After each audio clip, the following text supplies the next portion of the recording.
buenos días, hermanos.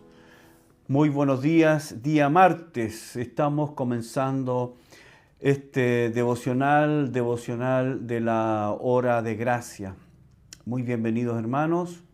Qué bueno es juntarnos nuevamente para abrir la Escritura, para ser bendecidos por ella, edificados por ella, vivificados por ella. Ayer comenzamos una nueva serie que titulamos El Dios que adoramos, y tiene como propósito estudiar, no todas, pero algunas de las perfecciones de Dios. El propósito de esta serie es hablar respecto de los atributos de Dios. El Dios que adoramos. El Dios que adoramos. Ese es el título de esta serie y es el objetivo, hablar justamente de este Dios. Imagínense, estamos abriendo la Escritura y vamos a hablar de Dios. Pareciera tan obvio, ¿no? Pareciera tan obvio, pero cuando lo hacemos entendemos la importancia y de que no es algo que nosotros hacemos habitualmente. Si tiene su Biblia, quiero invitarlo a que la abra conmigo en el Salmo 145. Salmo 145. Vamos a leer 3 versículos, salmo escrito por David. Y dice: Te exaltaré, mi Dios, mi Rey, y bendeciré tu nombre eternamente y para siempre. Cada día te bendeciré y alabaré tu nombre eternamente y para siempre. Grande es Jehová y digno de suprema alabanza, y su grandeza es inescrutable. Ayer comenzamos a hablar sobre la importancia que tiene conocer a Dios. Yo sé que todos tenemos un concepto de Dios. Creyentes y no creyentes tienen una idea de Dios. Algunos lo ven como el Santa Claus cósmico, algunos lo ven como el bonachón, la buena persona que tiene que sanar, que tiene que proveer, que tiene que bendecir, que tiene que cuidarnos. Un bonachón. Otros lo ven un poco más colérico, airado. Otros lo ven un Dios distante, lejano, apático, indolente. Diferentes versiones del mismo Dios. Todos tenemos una idea de Dios. El punto es que necesitamos cotejar la idea que yo tengo de Dios con la Escritura. ¿Qué dice la Biblia de Dios? Porque nosotros, por esencia, somos creadores de dioses. Calvino dijo que el hombre era una fábrica de dioses. Y claro, el hombre es un ser idolátrico por naturaleza y crea sus propios dioses. Todos creamos una forma de Dios. El tema es que si eso que creemos de Dios está en conformidad con la Escritura o no. Si está cotejado con la Escritura o no. Es por eso que comenzamos este estudio. Y dijimos ayer, estoy haciendo un pequeño resumen, de que los teólogos hablan de la incomprensibilidad de Dios. Y alguien podrá decir, bueno, vamos a estudiar a Dios, a ese Dios que finalmente es incomprensible. Explíqueme eso. ¿Cómo vamos a estudiar al Dios que es incomprensible? Bueno, debemos usar esa palabra incomprensibilidad en el sentido antiguo que tenía esta palabra. Y esta palabra, incomprensibilidad, quiere decir conocer, pero sin llegar a consumar o a consumir ese conocimiento. La idea es conocer a Dios, pero nunca llegaremos a conocerlo plenamente, exhaustivamente. Sabemos que Dios es amor, lo dice la Escritura. Lo que no sabemos es cuán amoroso es. Sabemos que nuestro Dios es celoso, lo dice la Escritura. Lo que no sabemos es cuán celoso es. Sabemos que nuestro Dios es un Dios justo y recto. Lo que no sabemos es hasta dónde llega su rectitud. No entendemos la profundidad. En ese sentido, entonces, hermanos, es que está usada la palabra incomprensibilidad. La palabra incomprensibilidad no es que no podemos conocer nada de Dios. Lo que esta palabra quiere decir es que nunca comprenderemos a cabalidad exhaustivamente el carácter y naturaleza de Dios, porque Dios es mucho más allá. Calvino lo decía, lo dijimos ayer, que lo finito no capax infinitum. Lo finito es incapaz de comprender a lo infinito. Y eso somos nosotros, criaturas, somos creación. No tendremos la capacidad de comprender a cabalidad al Creador. El mismo Calvino, y lo vimos ayer, decía respecto de esto: Dios en su gracia, condescendiente a nosotros, ha decidido balbucear cosas de Él para nuestro beneficio. Dios se dirige a nosotros en términos comprensibles. Dios no habla de sí mismo con nosotros en términos incomprensibles. Dios, para poder hablar con nosotros, humanos como somos, va a usar lenguaje humano, términos humanos, conceptos humanos. Eso es lo que Dios va a hacer. Entonces Dios se comunica a nosotros en lenguaje humano. Cuando Dios se ha comunicado con nosotros, lo ha hecho en términos humanos. Dios ha usado para nuestra comprensión y beneficio un lenguaje comprensible, un lenguaje humano, un lenguaje entendible. Uno de los lenguajes que la Biblia usa es conocido como el lenguaje antropomórfico. Antropomórfico. Viene de la palabra antropomorfismo, que es una palabra compuesta de dos palabras. La palabra antropos, que es la palabra que se traduce como hombre o ser humano, como humanidad, y la palabra morfe, que quiere decir forma. Es decir, antropomorfismo es forma humana. La Biblia entonces, hermanos, usa con respecto a Dios un lenguaje antropomórfico, que es el lenguaje humano, es el lenguaje bíblico que Dios usa para hablar de sí mismo con nosotros. Entonces Él usa un lenguaje antropomórfico. Todo lenguaje sobre Dios en la Biblia es antropomórfico, porque es el único lenguaje que nosotros podemos entender y comprender.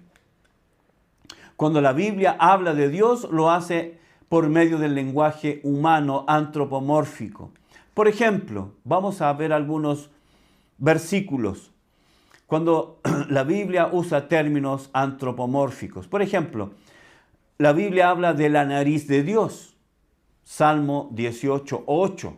La Biblia habla de los oídos de Dios, Salmo 18:6. De los ojos de Dios, Salmo 17:2. De los labios, Salmo 17:4. La Biblia habla de la niña de los ojos de Dios, Salmo 17:8. La Biblia habla de los párpados de Dios, Salmo 11:4. De la mano de Dios, Salmo 17:14. Del rostro, Salmo 17:15. De la boca, Salmo 18:8. De los dedos, Salmo 8:3. De los pies, Éxodo 24:10. De la espalda de Dios, Éxodo 33:23. Del corazón, Génesis 6:6. Del brazo de Jehová, Deuteronomio 26:8, etc. ¿Cuántas porciones de la Escritura, cuántos versículos de la Escritura nos hablan de Dios en términos humanos? ¿Se dio cuenta? Eso es lo que se conoce teológicamente como lenguaje antropomórfico. La Biblia usa lenguaje antropomórfico para hablarnos de Dios. Eso es muy bueno para nuestra comprensión. El problema con el lenguaje antropomórfico es que llegamos a ver a Dios como un hombre. El lenguaje antropomórfico nos ayuda a comprender a Dios, a ver a Dios en términos humanos, aun cuando Él no es humano. El peligro del lenguaje antropomórfico es pensar de Dios en términos humanos, como uno de nosotros. Y eso, hermanos, ya es limitar a Dios. El beneficio, como dije, del lenguaje antropomórfico es hablar de Dios en términos humanos que son completamente comprensibles para nosotros. El tema, el peligro, es mirar a Dios como un ser humano. Yo hablé con un hombre tiempo atrás, bastantes años atrás, y justamente yo le decía, la Biblia dice claramente que Dios es espíritu, Él no tiene forma humana. Y él me decía, pero la Biblia dice que Dios tiene ojos, tiene nariz, tiene boca, tiene párpados, Él tiene pies, tiene espalda. ¿Cómo Él no va a ser así? Le decía, no es así. No es así. Pero la Biblia usa un lenguaje antropomórfico para que nosotros podamos entender a Dios. Pero el peligro del lenguaje antropomórfico es pensar que Dios es tan humano como nosotros. La Biblia nos dice claramente, taxativamente, Juan 4:24 nos dice que Dios en esencia es espíritu. Joteos, neuma, estin. Joteos, neuma, estin. Dios es espíritu. O literalmente, Dios espíritu es. Literalmente, está hablando de la esencia. La esencia de Dios es espíritu.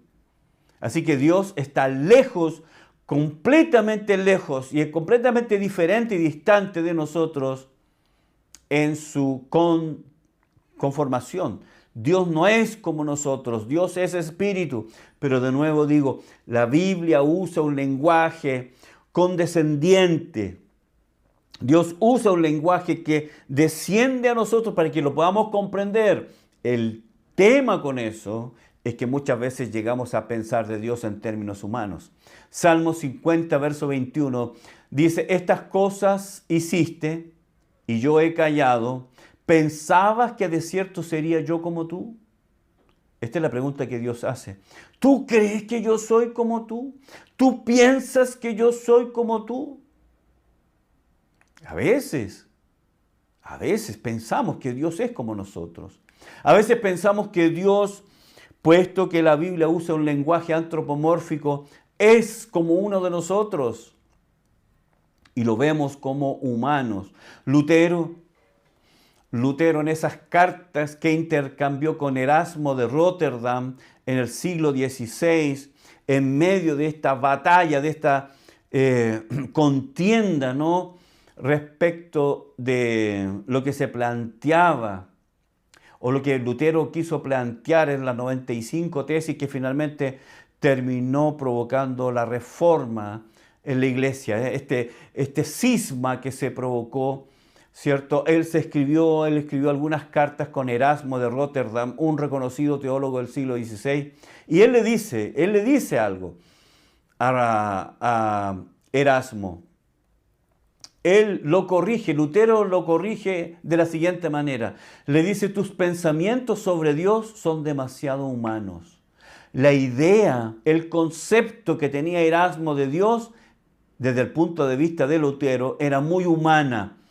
Lutero se dio cuenta que Erasmo, a pesar de ser un reconocido teólogo del siglo XVI, pensaba de Dios en términos antropomórficos, muy humano.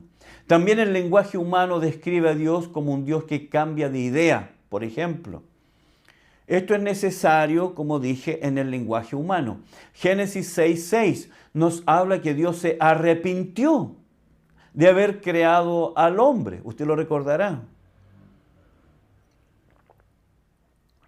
Y nos muestra a un Dios que se arrepiente.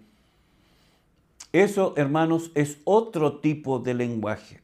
Dijimos que está primero el lenguaje antropomórfico, pero hay un segundo lenguaje para hablar de Dios que es el lenguaje antropopático. Antropopático. Y eso quiere decir antropos, humano, y patismo, que quiere decir emociones. Entonces, hermanos, la Biblia usa antropopatismos, que son emociones humanas, para describir a Dios, pero no necesariamente Dios tiene estas emociones, sino para que nosotros podamos entenderlo. La descripción que la Biblia hace de Dios es en términos humanos, porque esa es la única forma en que nosotros podamos entender a Dios. El problema es que eso nos puede llevar a pensar de Dios como demasiado humano, con forma humana, el antropomorfismo, y con emociones humanas como el antropopatismo. Por lo tanto, debemos entender que el lenguaje humano nos sirve para conocer a Dios y algunas cosas ciertas de Dios, pero es pobre cuando quiere expresar a plenitud lo que Dios es. Nos dice cosas ciertas de Dios, pero limitadas. ¿Por qué? Porque no hay palabras humanas para describir todo a plenitud, exhaustivamente, todo lo que Dios es. Para un judío, lo que definía a una persona era su nombre. Los judíos daban nombre a sus hijos, pero eran nombres con significado. Los nombres judíos, más que sustantivos, podemos decir, eran adjetivos. Porque los nombres judíos, más que diferenciar a un hombre de otro, lo calificaba. Los nombres por eso significan algo. Todos los nombres significan algo, tienen un sentido. ¿Por qué? Porque el propósito de los nombres, más que diferenciar o nombrar, el propósito de los nombres era calificar. Por lo tanto, cuando hablamos de los nombres de Dios, esos nombres definen la personalidad de Dios.